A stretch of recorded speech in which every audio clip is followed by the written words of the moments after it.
A drum machine, an organ, one voice, hit number 1. A posthumous duet brought back a fallen star for one final bow. And at number 1, a Kansas City falsetto so smooth, it's still soundtracking weddings 50 years later. They touched the clouds once, then never reached those heights again. Number 12, I'm Doing Fine Now, New York City. And then I met someone else. By the time this owned radio in 1973, it was already a lie wrapped in brass and confidence.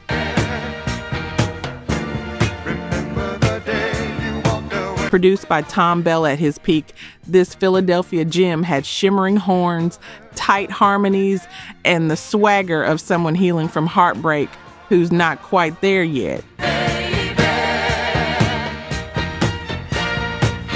Here's the twist. Despite Tom Bell magic that was creating hits for the Delphonics and Stylistics, New York City's follow-ups fizzled.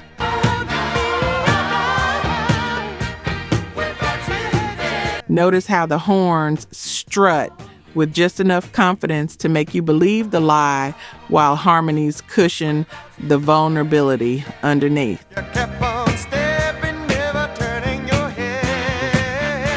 It climbed to number 17, pop, and number 8 R&B, solid numbers that should have launched a career.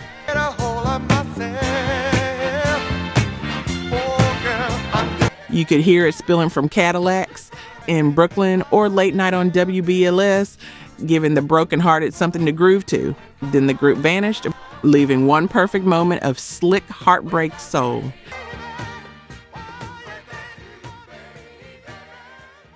Number 11, Boogie Down, Eddie Kendricks.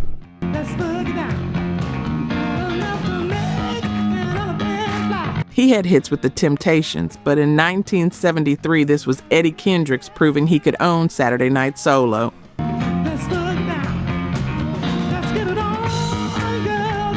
Released on Tamla, Boogie Down sounded like the weekend itself, a rhythm that made hips move from Detroit to DC without apology.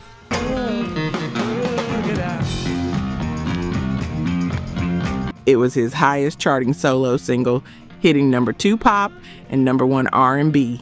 Yet his solo career couldn't maintain that wattage afterward.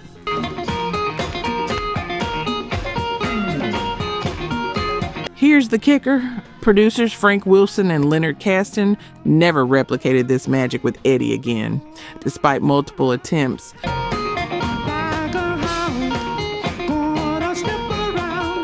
Catch how the rhythm section locks into a pocket so deep you could build a house in it, while Eddie's falsetto floats above conducting the party.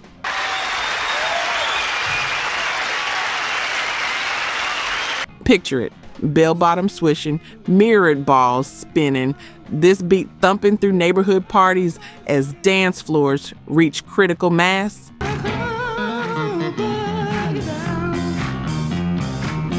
One perfect groove, then the spotlight moved on.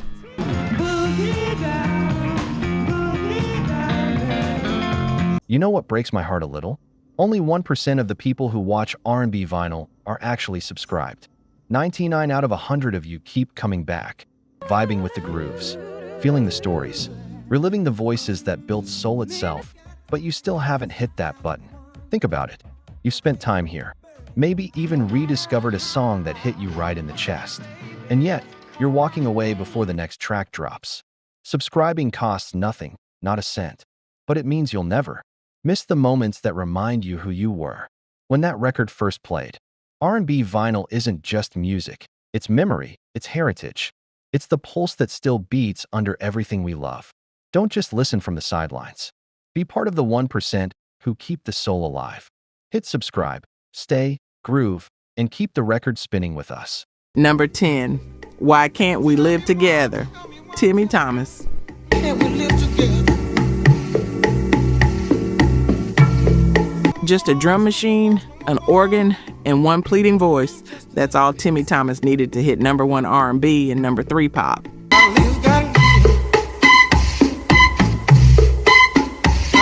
Dropped on Glades Records as Vietnam raged, this minimalist cry for peace cut through noise without competing with it. No strings, no backing vocals, just raw soul asking what everyone was thinking.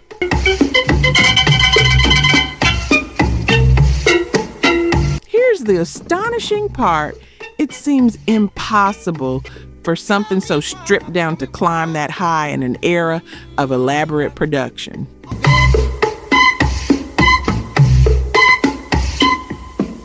Notice how the drum machine's relentless pulse creates urgency while the organ swells and recedes like breathing, leaving space for the message to land. After this moment, Timmy Thomas never touched that visibility again.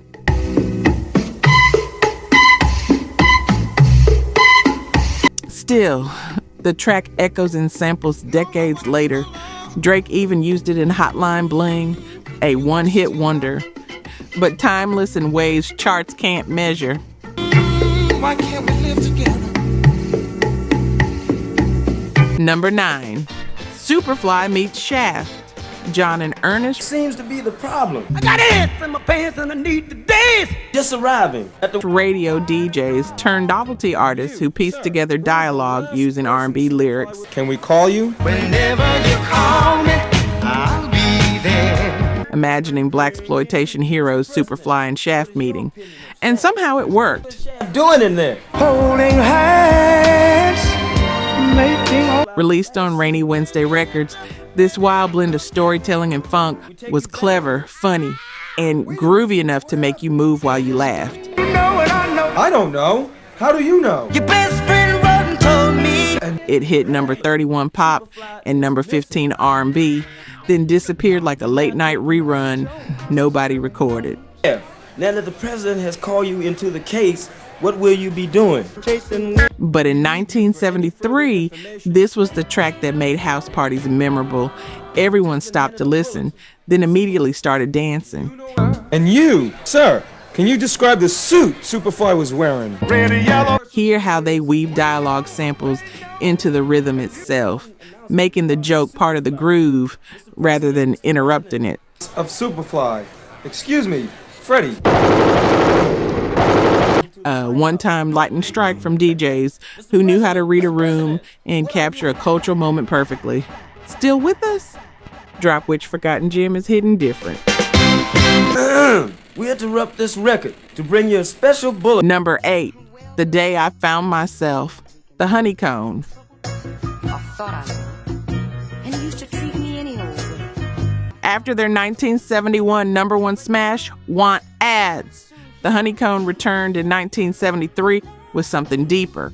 I see you never really cared. The Day I Found Myself traded playful confidence for soul, searching vulnerability, wrapped in lush strings. When you left, you opened up the door. Produced by Holland Dozier Holland on Hot Wax Records, lead singer Edna Wright, Darlene Love's sister, delivered a performance about self-discovery that felt both personal and universal. You hurt yourself. I found identity. But here's what hurt them. After Want Ads dominated, this follow-up failed to chart significantly despite its quality. That I lost you. There's a day. Notice how the arrangement builds from quiet reflection to powerful declaration, mirroring the journey of finding yourself after losing your way. Only use me. And when you left, The production had HDH's trademark layered vocals and orchestral polish, but audiences wanted sass and weren't ready for introspection.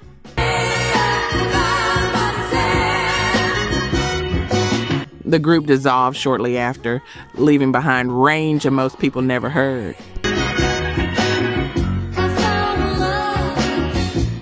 Number 7, Break Up to Make Up, The Stylistics.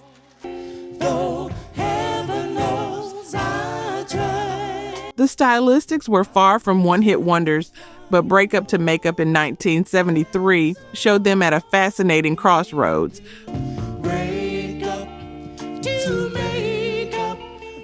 Caught between their signature sweetness and something raw. Produced by Tom Bell on Avco Records, the track climbed to number 5 pop and number 1 R&B, proving their Philly soul formula still had power.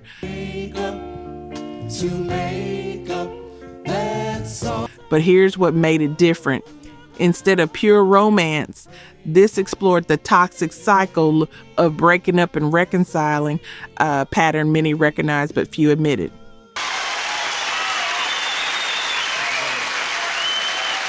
Russell Tompkins Jr.'s falsetto carried both vulnerability and frustration as the lush strings and tight rhythm section created beautiful tension.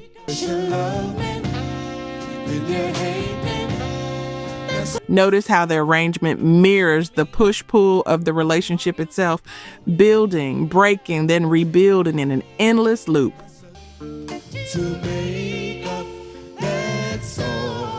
While the Stylistics continued charting through the 70s, this became their last major crossover moment before audiences moved toward disco's harder edge.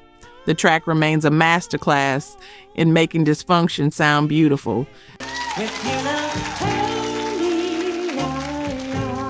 Number 6, Armed and Extremely Dangerous. First choice. Before disco dominated, First Choice delivered this explosive blend of funk, soul, and warning signs that hit like an announcement you couldn't ignore.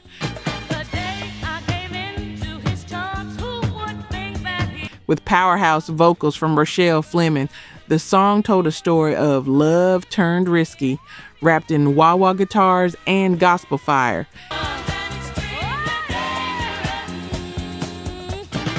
It hit number 11 R&B and had dance floors erupting, but after this smash, the group couldn't replicate that fire. Notice how the wah-wah weaves through like a siren, warning you even as the groove pulls you deeper, creating tension between danger and desire.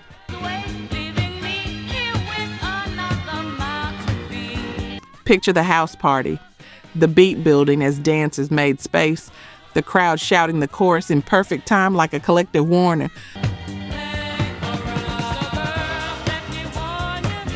The group never cracked mainstream again, but this hit remains untouchable, a moment when everything aligned perfectly.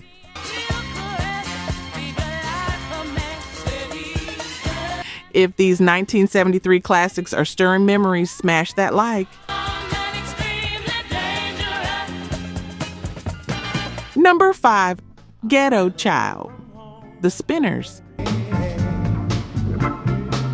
They used to laugh at me. The Spinners had many hits. Ghetto Child was a unique 1973 detour, socially conscious storytelling that departed from their usual romance. Produced by Tom Bell, it was emotionally rich Detroit soul, putting narrative above sweetness. But it didn't perform like their love ballads. It charted modestly at number 29 pop, then faded as radio returned them to romance. Still, its impact was deep for those who understood what they were attempting.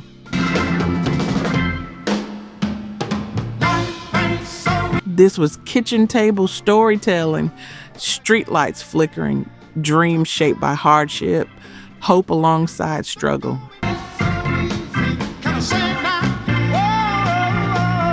Hear how the arrangement supports the narrative without overwhelming it, leaving space for the story to breathe. It's the kind of song that lingers long after it ends, a one-off message track from a group known for sweeter melodies.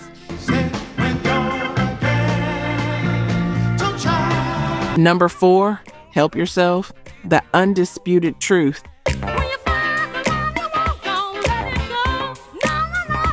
Best known for smiling faces sometimes, The Undisputed Truth followed with this 1973 cut, funky, philosophical, and layered with Norman Whitfield's Motown meets psychedelia production.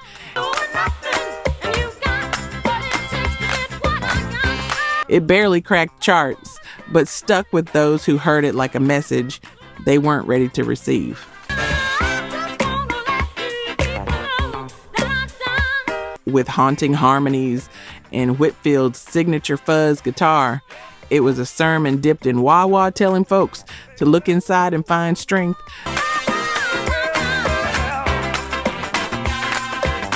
But radio didn't know where to place it, gospel or funk. The confusion kept it from finding its audience.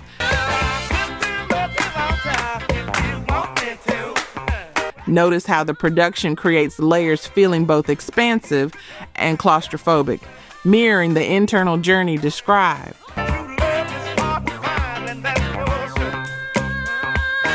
It became a cult favorite and deep cut for true heads who appreciated Whitfield's willingness to experiment and challenge rather than comfort.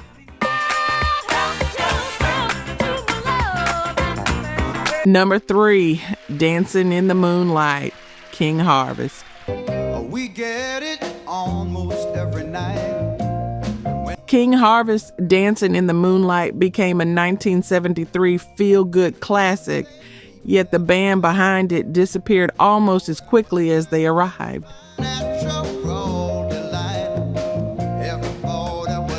Released on Perception Records, the track climbed to number 13 pop with its breezy Rhodes piano, gentle congas, and vocals that felt like a summer night you never wanted to end.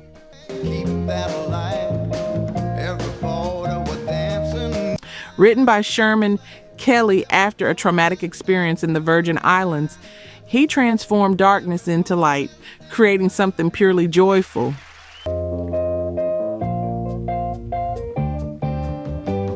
Here's the tragedy. By the time it became a hit, the band was already fracturing, unable to capitalize on success or tour effectively.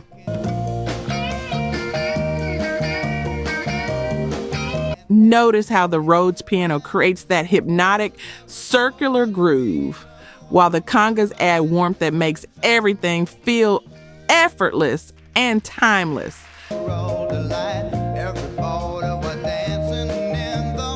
The song became a staple at weddings, beaches, and anywhere people wanted to capture carefree moments.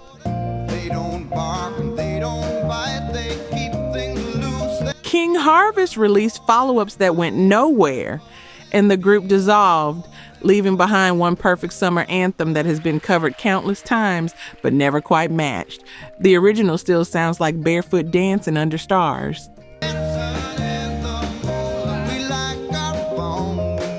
Number 2, Pillow Talk, Sylvia.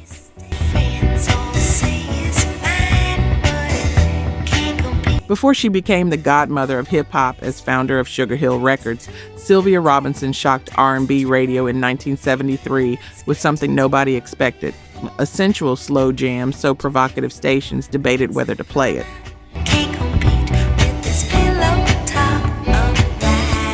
Released on Vibration Records, Pillow Talk featured breathy vocals, whispered sighs, and suggestive phrasing that pushed every boundary of what soul radio would allow.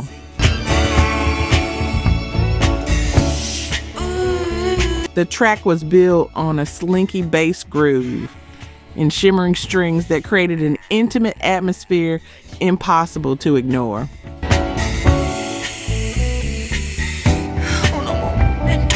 Here's the gamble that paid off. It shot to number 1 R&B and number 3 pop, becoming one of 1973's biggest crossovers by being unapologetically adult.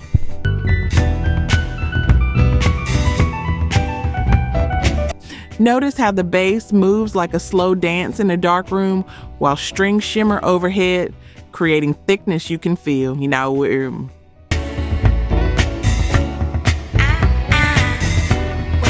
yet despite this massive success, Sylvia never repeated it as a performer.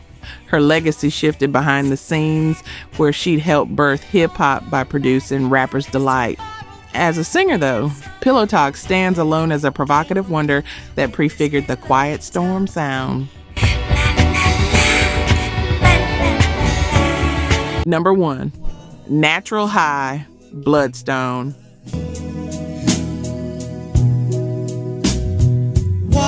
This is it. The one-hit wonder that still makes you close your eyes and sway 50 years later.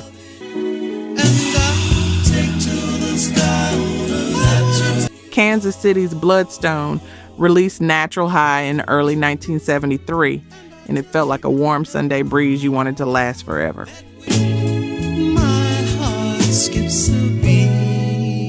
Perfect production. Strings, Rhodes piano, and Charles McCormick's falsetto just barely touching clouds without pushing too hard.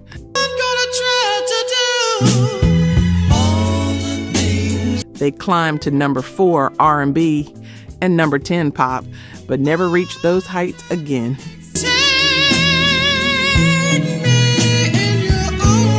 Still, this transcended its chart positions to become a wedding favorite, radio staple, and deep soul classic outliving every ranking. And I don't even know you. Hear how strings swell and recede like breathing, supporting vocals without competing.